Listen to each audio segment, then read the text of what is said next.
Hello, welcome to the Photo Op Podcast, the podcast where we talk about all things photo and video. I'm your host, Ben Lucas. And I'm Stuart Marlantis.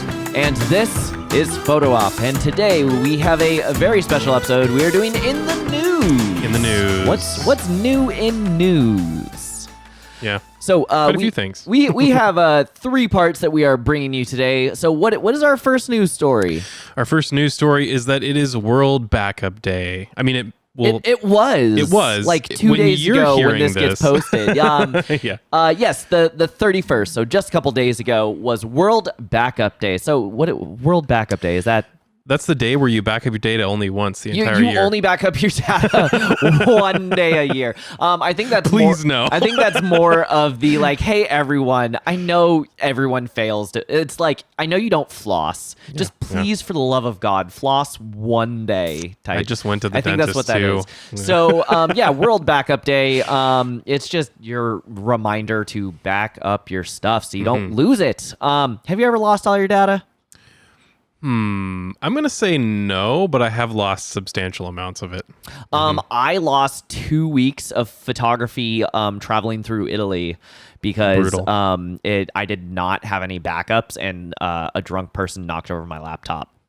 And the laptop went kaput, and everything that I deleted from the memory cards and backed up onto the laptop was gone. Rough. So it was cheaper to retake that trip than it was to recover that hard drive. So don't do that. Back up your data. So I have literally been on NBC television productions where they have lost substantial data, and I was the one responsible for trying to recover it, amusingly enough. Rough. I was successful, but boy, that was scary for a little bit. That was an expense. That would have been a hugely expensive mistake. I'm also going to say that happened to me 15 years ago when I was still in college before I actually knew what the heck I was doing. So ever since I've been a professional, never lost data. You only make that mistake once. Yes. Before we move on to the next news story, we have some backup tips for you. So what backup tip do you have for us today? I have several, but I'm going to start with the... Several? How dare you? I said one. No, okay, go for it. I'm going to start with the 3-2-1 backup strategy. This is something that you may have heard, but if you haven't, if you're a professional, this is the way that you should ideally be backing up your data, which is 3 copies of your data in 2 different forms, one offsite. Now, I realize the 2 different forms could be a little bit variable. Like some people are like, oh, like a tape archive and then hard drives. Like you're not going to have a tape archive. But best effort is how you should approach this. The 3 copies, and I think the one offsite is the biggest part of this. If you've got, if they're all on drives at the end of the day, but you've got one, your copies include 2 redundant drives worth of data.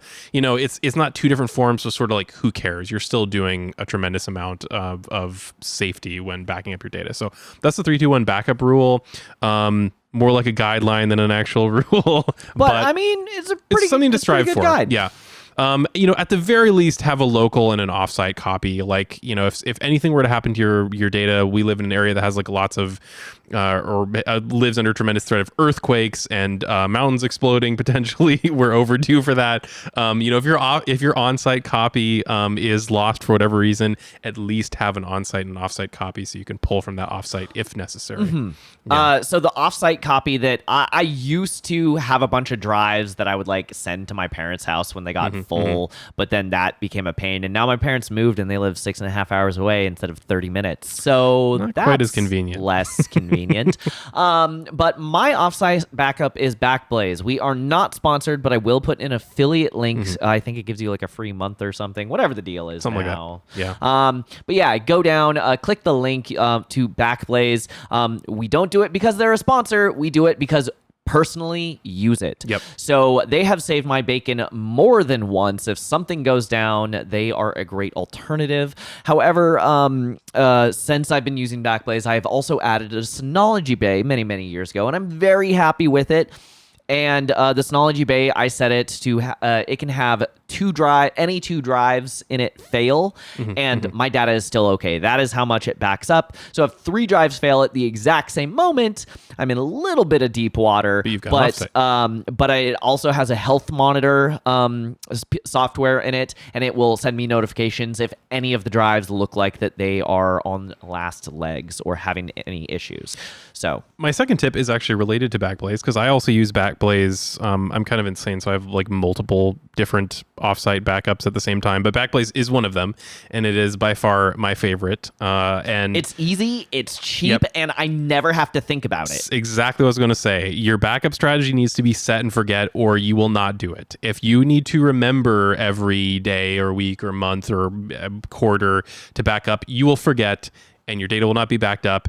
And then that next day, you're going to lose a bunch of your data, especially probably your client's data, and you will look very unprofessional. Yes. So it needs to be set and forget. The great thing about Backblaze, you set it up, you point it at some drives, it does everything. You stop thinking about it, which is awesome. You only think about it when you need it, and you can very easily grab your data either from a download, or they'll send you a hard drive. They send you a hard drive, awesome. and then they give you all of your money back for that hard drive if you send it back. So no, highly Even recommend. if you don't return it, their pricing is pretty good. Like, they charge you for it if you don't return it, but it's not like they don't rip you off. It's not extravagant. Yeah. No. It's about the price. It's about the price of a hard drive. So yeah, highly recommended. Go find the link below. And that leads into my third tip, which is test your backups. Occasionally, you should go and verify that you can get your data off of Backblaze. And I'm not saying necessarily download everything. That would be ideal, but just I realize pick it's a kind of random insane. Pick file. stuff at random, test it, make sure that it works, make sure that you can get your data back, because this has gotten other people into hot water where they're backing stuff up, but it backs up incorrectly, or there's something broken, or the files are corrupted, and they go to test their backup. They know to use their backups when they need it, and it's broken. Here's an example. So one of our security cameras, I needed to get a file off the security camera.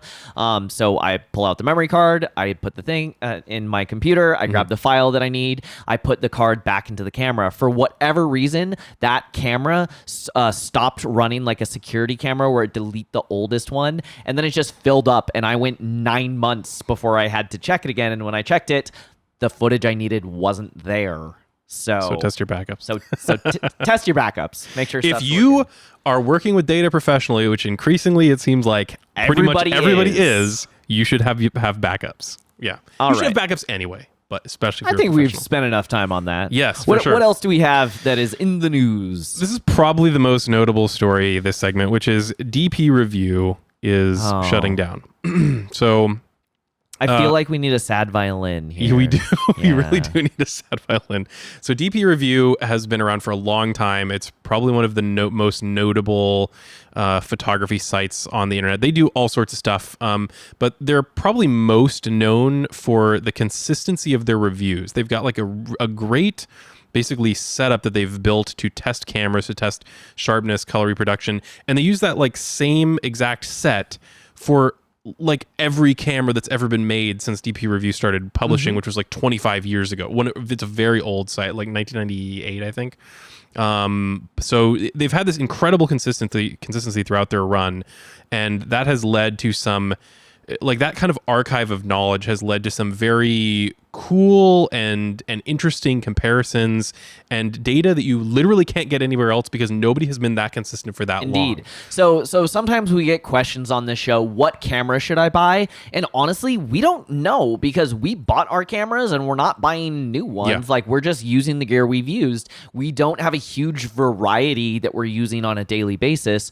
And people who work at your local camera store are going to want you to buy the most expensive one. They're not exactly the most unbiased source, and even then that is purely run off their feelings and opinions. DP Review has this amazing database of cold hard facts where you can pit cameras against each other and be like, oh, okay, this one does 99% of what I need and it costs $2,000 less. Cool. And certainly some of the DP Review staff, may have particular, interests or biases towards particular brands that they like to shoot with personally.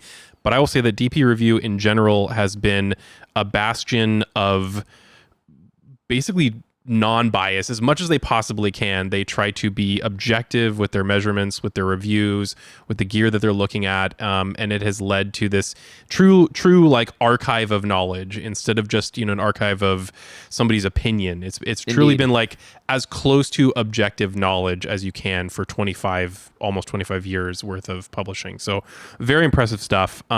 Sadly, it is shutting down on April 10th. I will say that going back to our backup strategy talk, we have some good news, which is there are about 4 million articles and posts that have been put on DP Review over that time. And thankfully, they're all being backed up.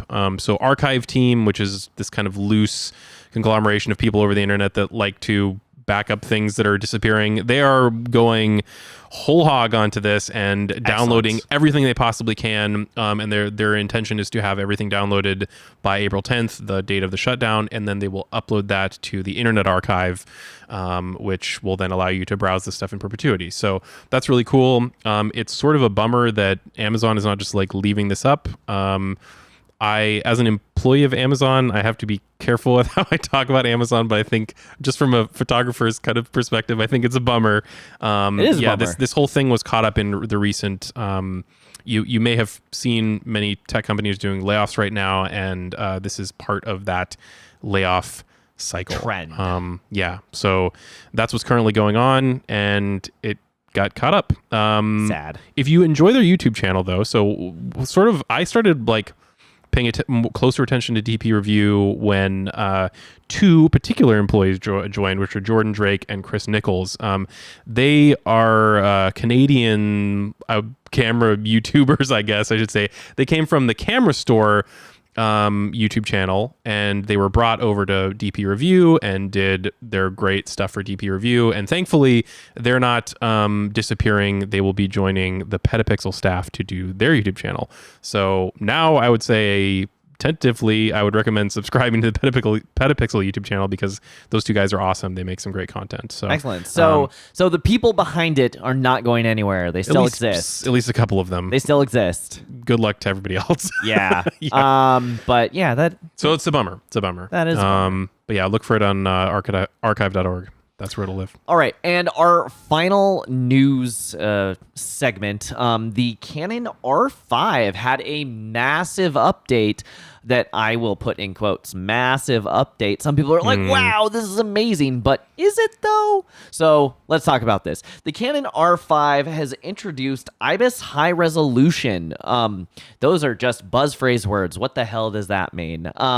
It is something that has been known as pixel shift previously. So you probably know more about the tech behind pixel shift. Do you want to explain this? So IBIS is in-body image stabilization. So increasingly cameras to help cancel out handshake and to help, especially with video, stabilize the footage. The sensor actually floats in the camera body. So it's got like these little actuators basically that hold the sensor in the middle of the camera body, and as the camera shakes, they try to cancel out that shaking by moving the opposite direction. So in body, so it's in the body of the camera, it's not in the lens or anything, image stabilization. So one of the kind of cool things that you can do with this is you can use those, if it's like on a tripod, if the camera's stable, you can use those actuators to move the sensor like pixels or portions of a pixel in very precise movements, and then take a new image every time you do a movement. So you can, in theory, one of the most common ways of doing this is move it like 4 times. So you go like in a square, and then you combine those 4 images for 4 times the effective resolution. This has been, I'm not sure who originally started with this, if this was, I thought it was an Olympus thing, but I used to work in a studio where we had a Hasselblad. I think it was a Hasselblad of H4D, something like that. It was a 50 megapixel back that then would turn into a 200 megapixel. Yeah, something like that. Yep. If I recall, quadrupling the resolution. Yeah, so it's quadrupling the resolution. Yeah. If I have that right, some of those numbers might be incorrect, but I'm a little hazy. This is cool tech, but it's very limited. Like if your camera moves while that pixel shift is happening, those images cannot be combined. It just doesn't work. So, but what we did a lot in that studio is we shot a lot of tabletop photography and product photography and stable. cars. When we got into food, it was even a little bit problematic because even just you have a nice sizzling steak and the steam off that steak was moving too much and couldn't handle pixel shift. So there were some things that we could use it on, some things that we couldn't use it on, and Hasselblad software was very, very good at combining that and turning it into something large. Most of the pixel shift that we've seen up until now has been, like you said, quadrupling times 4 of the image. However, the new Canon is 45 megapixels and is going up to 400 megapixels. It takes 9 images instead of 4. That's wild. Now, what does that actually mean? I have seen some test images, and they're a little bit of a hot mess. I'm not going to lie. My friend posted some test images of his dog, which obviously did not turn out at all. Not even close. I've seen some online reviews where there's like, here's a pocket knife. It's not going anywhere. My camera's clamped down on a tripod. But even then, if you zoom in past that 45 megapixel kind of like view range, as you get closer, it's just a hot, scratchy mess and does not combine and does not have the detail. And what it very much reminds me of is I spent about $20 or something and bought a mirror lens because I thought it was fun. Yeah. And so I have a 500 millimeter lens, but what happened? And it's like $90. No, it was 20. I got it for 20 bucks. Oh, okay. Yeah, Sorry, I think brand new it's 110 or something, yeah. and I got it used for 20. Oh, okay. So I compared my 200 millimeter focal length lens to the 500 millimeter, and I'm like, what's the difference of if I just crop in? And here's the thing: the 500 millimeter was so unsharp and so fuzzy. Like, it's still one image; it's not trying to do any shenanigans. Yeah. But by the time I zoom in on the 200 millimeter and upscale it and apply some sharpening, it was the exact same quality, if not slightly better than the 500 millimeter. I'm like, why would I literally ever use this? This is garbage. And then I put it in a drawer somewhere and never used it again. If you've never had contact with mirror lenses, they seem so tempting. You're like, wow, this is so cheap, and the reach is so far. And I'm like, oh, that's so cool. I used it at a baseball game, and I was really impressed until I put those images on my computer, and they were a hot mess. So yeah, that the R5 has had this quote unquote massive update, but it's, at least to me, it's not usable. Yeah. Like, I would much rather use any kind of AI sharpening upscaling software right now than that.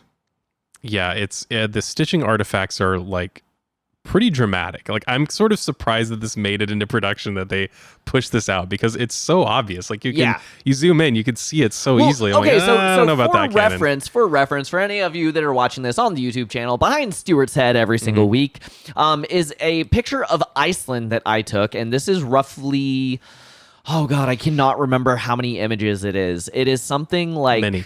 Yeah, it's something like 70 different images using a telephoto lens that I manually panoramic stitched together. Of like, I told Adobe, do your best, and then there were a couple of issues, and I went in and I grabbed some original plates and did some massaging until it all kind of came together. But that image is 485 megapixels. So in one shot, you can get that. Essentially, you're not going to get the same field of view. You're not going to get the same depth of field. You're not going to get the same bokeh. True. You're just getting a larger sensor size of whatever your same thing is. So it's not going to look quite the same as that image. But that one's clean. You can zoom in so far that you can see the stubble on my cheek because it is a single super clean image. Yeah, not same cannot be said for this kind of weird and it's just a firmware update that people just downloaded. It's sort of too bad. I feel like if it they was just built into it, I feel like it'd work better. Yeah, maybe. Or I feel like if you didn't shoot so high, my suspicion is they're pushing it just a little bit too far. Like, if you just pushed an update that did a standard, 4x, yeah, people would still think that that's cool, especially if it worked as well as other 4x pixel shifting has been done in the past. Like, that's still upwards of 200 megapixels out of a 45 megapixel camera. Oh, here's cool, the other great. downside. I'd It's be only into that. JPEG. Yeah, it's It's not raw. only JPEG. Yeah. When I shot with the pixel shift on the Hasselblad, it was still raw. And that raw file was 2.4 gigabytes, roughly. Yeesh. Yeah. So get ready to shell out for memory cards and hard drives and RAM. Mm-hmm. Because, ooh, boy, this is going to be rough if you actually use a day shooting this. I do hope they fix it. I hope this is actually possible. It feels so half-baked right now. That it is very half-baked right now. Yeah. And because it's just a firmware update, I hope another firmware update will help the stitching. It really just feels like an executive said, chase this big number, and they were forced to do it, and they did it poorly. But you know what I will say, though, of like, again, this pixel shift thing, you're never going to use it on a wedding. You're never going to use it for a landscape because a tree shifting, anything happening is going to turn into a hot mess. This is in studio only. You have to be completely controlled. You have to be completely still. Yep. No steam, no wind, no breeze, no children or animals, like none of that. It's product photography only. And I think people are trying to not do that and disappointed when it doesn't work. Do better, Canon. So do better. Yeah, I mean, we have three. Oh, I need Sarah McLachlan playing over this outro. We have three very sad news stories for you this week. World Backup Day. Please don't lose your stuff. DP review. World Backup Day should not be a sad story. It's not a sad story. Your backup should be so good that when you have a problem and you recall that data so easily, it should be victory. It is victory. No, you losing your data is a sad story. Sad. Don't make it a sad story. Make it a happy story. DP review is a sad story. Sad. This pixel shift, I was excited about it, but then I actually started diving in and researching for this podcast, and it's not good yet. It might get there. We'll see. Hopefully. Anyway, that is this week in the news here on the Photo Op Podcast. If you like all of this content, consider our Patreon. We have a tip jar. It's like a buck. Yep. It's $1. You can show your support, help us keep the lights on, metaphorically and literally, and like, subscribe, all that, internet goodness, things that algorithms like. Leave a comment on the YouTube channel is fantastic, or your favorite podcast of choice, and it doesn't have to be just for the algorithm's benefit. If you have a question and you leave it in a YouTube comment, we will answer it. We will answer YouTube comments, or you can also email us. How can they email us? hello@photo-op.show. Excellent. And all of that info will be succinctly said again right now. If you have questions or ideas for future episodes, you can email us at hello@photo-op.show. Watch us on Ben's YouTube channel at NomCreative. As in Om Nom Nom. Share this with a friend, and you can listen to Photo Op anywhere podcasts are sold. Or download it. 'Cause it's free.